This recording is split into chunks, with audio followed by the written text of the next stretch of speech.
After Manchester City's incredible comeback against Aston Villa the other day, I started to wonder, what are the greatest endings to seasons in English football history? Welcome to Halftime Football, where today we'll be going through 8 of the greatest season climaxes in the history of the English game. Number 8. Championship 2013-14.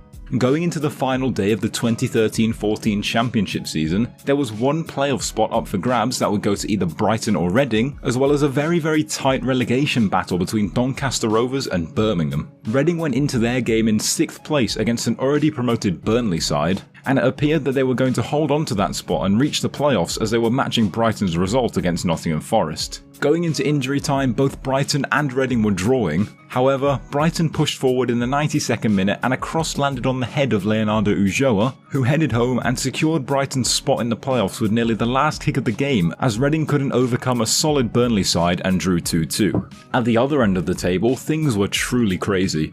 Birmingham went into this match in 22nd place, 1 point behind Doncaster Rovers, but they had the benefit of a much better goal difference. Despite this, however, things looked dead and buried for Birmingham as they were 2-0 down to Bolton after 75 minutes, and Doncaster was still level against league champions Leicester. Suddenly though, things quickly changed, and by the 78th minute, Doncaster were 1-0 down thanks to a David Nugent penalty, and Birmingham had clawed one back through Nikola Zigic. Time was ticking away, but in the 3rd minute of injury time, Birmingham poured forward with whatever they had left in the tank, and Zigic had a header cleared off the line which went only as far as Paul Caddis, who headed home from close range, securing Birmingham's status in the Championship and sending Doncaster down. Number 7. Division 3, 1998-99. This day was all about a relegation battle as Carlisle were 1 point behind Scarborough, meaning Carlisle had to better their result. Both teams were level in their respective games going into stoppage time, and Scarborough's game against Peterborough ended 1-1, but Carlisle was still level with Plymouth with 4 minutes of stoppage time to go, meaning that they would be going down and out of the Football League. Then Carlisle won a corner and up stepped a man who shouldn't have even been at the club. Goalkeeper Jimmy Glass was an emergency loan signing brought in from Swindon Town with just 3 games of the season to go due to injuries to the rest of Carlisle's fleet between the sticks. He would end up emerging the most unlikely of heroes. The corner came in and the initial header was saved, and the rebound fell to the feet of Glass, who smashed it home with the composure of a striker, sealing a 2-1 win and cementing Carlisle's place in the Football League. Scarborough's fans quickly halted their premature pitch invasion for survival, and they haven't been back up to the Football League since. Number 6. Premier League 1993-94. In the 2nd season of the Premier League era in top-flight English football, the relegation battle was one for the ages. Swindon had already been relegated, and 5 teams were desperately trying to avoid falling into the other 2 spots. Southampton, Ipswich and Sheffield United were all on 42 points, whereas in the relegation zone were Everton on 41 and Oldham on 39, who basically needed a miracle. Very quickly, Everton went 2-0 down to Wimbledon, whereas Oldham took the lead in their game against Norwich, and as things stood, Oldham was still going down and so were Everton. However, the talent within Everton's ranks helped them pull through, and they'd pulled one back before half-time. By the 70th minute, Sheffield United and Southampton were winning and Everton had equalised against Wimbledon, though since Ipswich was still level against Blackburn, Everton was still doomed to relegation. Unfortunately, Oldham had their fate sealed at this point as Norwich had equalised against them and there was no time to mount a comeback, but this meant there were 4 teams in the running for one final relegation spot. Suddenly, within a crazy 5 minutes, the tide had turned. Sheffield United conceded while Everton completed a turnaround from 2-0 down to go 3-2 up against Wimbledon, which meant that Everton were now safe, but Ipswich had now dropped into the bottom 3 on goal difference. But lo and behold, the drama did not stop there. In the 90th minute, Mark Stein scored at the back post for Chelsea against Sheffield United to make it 3-2, just half an hour after Sheffield United had the lead and they couldn't conjure up anything in injury time. All in all, after a crazy relegation battle encompassing 5 teams, Everton, Southampton and Ipswich maintained their Premier League status, whereas in the most unfortunate of circumstances, Sheffield United went down, and Oldham, despite showing great resilience, also went down. Number 5. Championship 2019-20. This final day began with 7 teams facing the threat of relegation, 3 teams fighting for 1 automatic promotion place and 3 teams fighting for 2 playoff places. We'll start off by looking at the relegation madness, and the 2 really important teams here are Luton and Barnsley, as they both had very difficult games as they faced Blackburn and Brentford respectively. Luton went 1-0 down against Blackburn, but thanks to 2 own goals, they quickly took the lead which they held until half-time. Meanwhile, despite Brentford gunning for automatic promotion and this match seeming impossible for Barnsley on paper, they were also 1 goal ahead at half-time after taking a surprise lead. While this was initially a 7-team relegation battle, Huddersfield, Birmingham and Middlesbrough all had far superior points and goal difference, which pretty much made them safe. This left us with a 4-team scrap between Luton, Barnsley, Charlton and Hull, but as for Hull, they were 3-0 down to Cardiff. They were already 3 points off the drop, so they went down. Charlton on the other hand, they were being smashed by league champions Leeds, and they also needed Luton and Barnsley to lose, but by full time this was not the case at all. Luton's match was crazy, but ultimately it ended 3-2 to the Hatters, who held their nerve to maintain championship status. Over in Barnsley, Brentford had made it 1-1, but in the last minute of stoppage time, Clark Oduor scored at the back post to win Barnsley the game, but due to other results they were still set to go down. However, that win meant a lot more than it seemed at the time. Wigan Athletic, who were on 58 points, were given a 12-point deduction due to going into administration, meaning they fell to 46 points. Barnsley ended on 49 points, and had they not heroically beaten or even drawn against Brentford, they would have joined Charlton and Hull in League One. Instead, Wigan went down. That Barnsley win also meant so much in the race for automatic promotion. West Brom went into the day 1 point ahead of Brentford, who were in 3rd place, meaning Brentford had to better West Brom's result to get automatic promotion. West Brom dropped points at home to QPR, giving Brentford the perfect opportunity to swoop in and take that last promotion spot, but as aforementioned, thanks to some Barnsley brilliance, they bottled it. West Brom and Leeds went up, and Brentford went and lost to Fulham in the playoffs. That actually brings me on to the craziest part of this whole day, the playoff race. To reach the playoffs, Swansea needed to beat Reading and have Nottingham Forest lose to Stoke, as well as having a 5-goal swing across those matches. At the hour mark, both games were level at 1-1, with Swansea's dream now seeming impossible, but of course this wouldn't be mentioned here if it was actually impossible.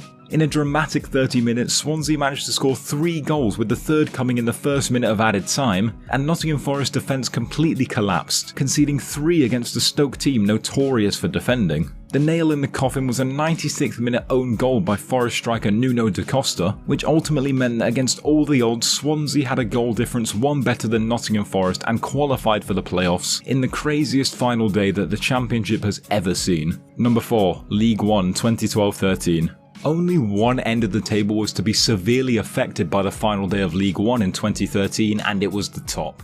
Bournemouth went into the game top of the table, 1 point ahead of Doncaster and 3 points ahead of Brentford, but the thing was, Doncaster were actually playing Brentford, with the winner of that game getting promoted. The game was actually quite boring though. Time ticked on all the way until the 94th minute, when Brentford player Toumani Diagouraga was fouled in the box, resulting in a penalty. Then Marcelo Trotta, a man on loan from Fulham, quickly picked the ball up and refused to let it go, insisting he took the penalty. Up he stepped and he cannoned the ball off the crossbar, and the ball was hoofed away, falling straight to Doncaster forward Billy Painter. Painter broke away, and all of a sudden Brentford had no one at the back, and all Painter had to do was cut it across goal to tee up James Coppinger, who walked the ball into the net.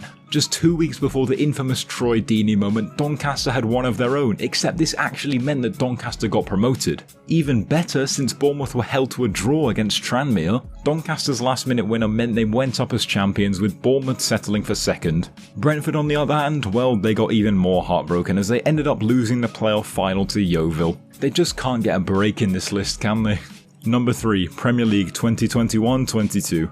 Time for the one that inspired this video.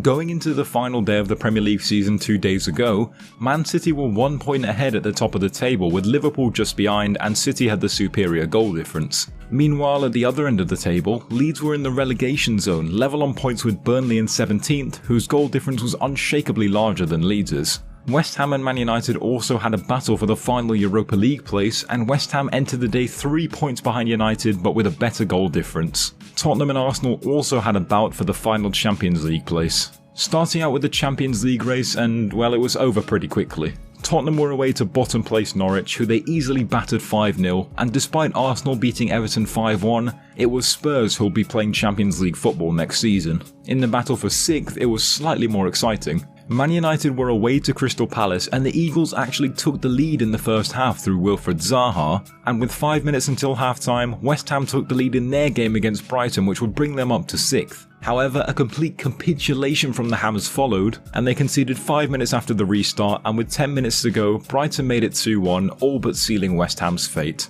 Danny Welbeck put the dagger in stoppage time, which helped his former club Man United finish 6th and ensured that they'll be playing Europa League football next season despite losing against Crystal Palace. West Ham, on the other hand, they've been sentenced to 7th place and the UEFA Conference League. In the relegation fight, there were also certainly some shocks. Burnley went into their final game at Turf Moor against Newcastle knowing it was in their hands. They had the better goal difference, and Leeds had a tricky away trip against Brentford. Newcastle had nothing to play for and had some key injuries, but Burnley was still under some immense pressure, which culminated in Callum Wilson scoring a penalty to open the scoring in the first half. By half time, since Leeds was still level at Brentford, Burnley were going down as it stood. It almost seemed certain that it was game over for Burnley by the 70th minute. Rafinha had scored a penalty to give Leeds a 1-goal advantage, and Callum Wilson had scored yet again for Newcastle. Sergi Canos equalised for Brentford to make things a little more interesting, and Maxwell Cornet pulled one back for Burnley, meaning they only needed one more goal to stay up as it stood. But then in the 94th minute, a beautiful volley by Jack Harrison for Leeds sent Burnley down, and against all the odds, Leeds had stayed up.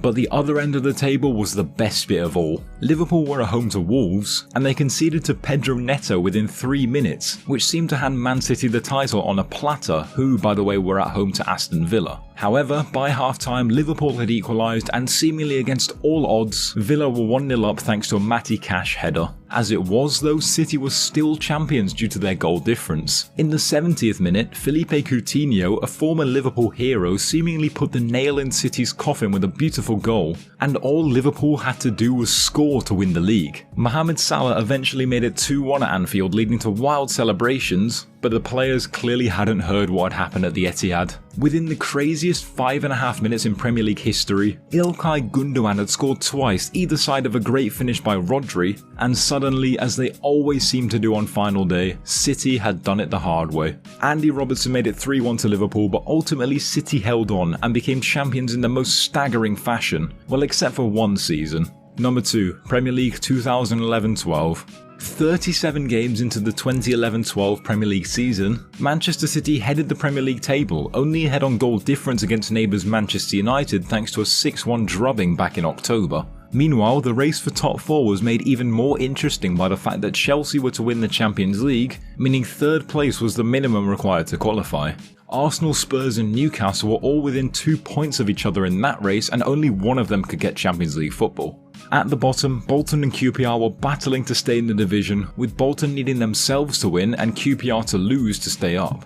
In what eventually became the race for 3rd place, one challenger fell spectacularly. Newcastle were 3-0 down to Everton before they knew it, meaning it was between rivals Arsenal and Spurs for that final spot, with Arsenal going into the game 1 point ahead. Spurs did their absolute best to put the pressure on as always, with former gunner Emmanuel Adebayor opening the scoring after 2 minutes in their game against Fulham, while Arsenal were 2-1 down after 15 minutes against West Brom. By half-time, Arsenal did pull level thanks to Andre Santos, but Spurs still had the edge and they held on and eventually won their game 2-0. However, Arsenal completed their comeback at the Hawthorns, with Laurent Koscielny securing a Champions League place for the Gunners. In the relegation battle, QPR looked doomed by half-time as they were losing and Bolton were 2-1 up away at Stoke. However, Bolton could not hold on to their win as they gave away a penalty for Jonathan Walters to score and ultimately send them down. QPR were now safe, and it was actually in their game where it was all happening. As I said, QPR were 1-0 down at half-time, and this was thanks to a goal from Pablo Zabaleta, which meant that City were in position to win the league only on goal difference, as United were also 1-0 up against Sunderland thanks to Wayne Rooney.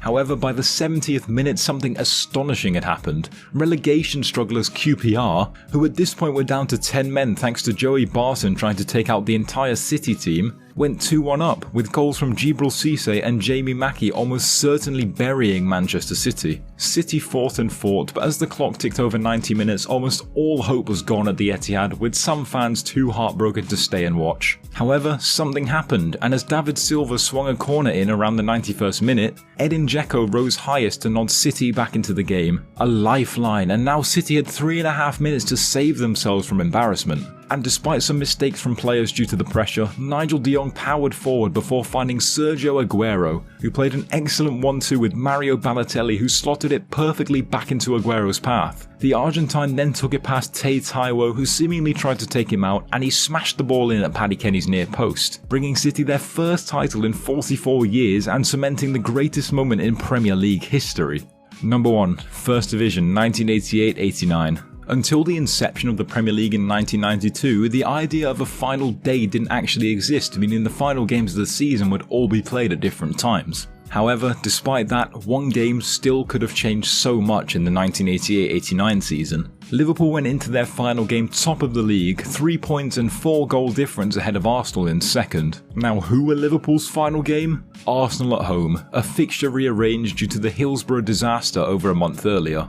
This was basically a playoff match, drama of the ultimate type. Arsenal needed to win by 2 goals to take the title, and quite conveniently, Liverpool had not lost by 2 or more goals at Anfield for over 3 years, and Arsenal themselves hadn't won there in 15 years. The first half drew to a close at 0-0, and much like 2 days ago, the Liverpool fans were prematurely preparing their celebrations. After 53 minutes, however, Alan Smith headed the away side in front, and suddenly things got a bit shaky at Anfield. Liverpool kept battling and Arsenal kept powering forward trying to take the title, but it ultimately seemed futile. 2 minutes of added time was indicated and Liverpool continued to time waste, but in the most Route 1 fashion possible, Alan Smith headed on a long ball from Lee Dixon into the path of midfielder Michael Thomas, who slalomed his way through the Liverpool backline and slotted the ball in, putting Arsenal top of the table on not goal difference but goals scored, the only time this has ever happened in top flight football history. Thomas went down in Arsenal folklore as he brought them their first title in 15 years, all before moving to Liverpool just 2 years later. What a story. Anyway, that's all I have for you today. Thank you very much for watching. If you did make it this far, please be sure to like and subscribe. Let me know what you thought down below and any future ideas you'd like to see on the channel, and I'll see you next time.